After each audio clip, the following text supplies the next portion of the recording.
அக்ஷய திருதியை நாளில் நடந்த புராண நிகழ்வுகள், அன்று கட்டாயம் படிக்க வேண்டிய சரிதம், திதிநித்யா தேவி பூஜை ஆகியவை பற்றி இந்த பதிவில் காண்போம். அமுதம் வேண்டி தேவர்களும் அசுரர்களும் பால்கடலை கடைந்த போது ஸ்ரீ மகாலட்சுமியுடன் சந்திரனும் அவதரித்தார். சந்திரன் தன்னுடைய அலட்சிய போக்கினால் துர்வாச முனிவரின் சாபத்திற்கும் தக்ஷ பிரஜாபதியின் சாபத்திற்கும் ஆளானார்.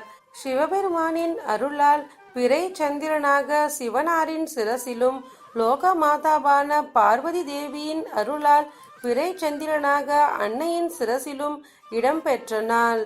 பார்க்கடலில் அவதரித்த மகாலட்சுமி தன் மனதிற்கு மிகவும் பிடித்த மகாவிஷ்ணுவையே மணவாளனாக அடைந்தார்.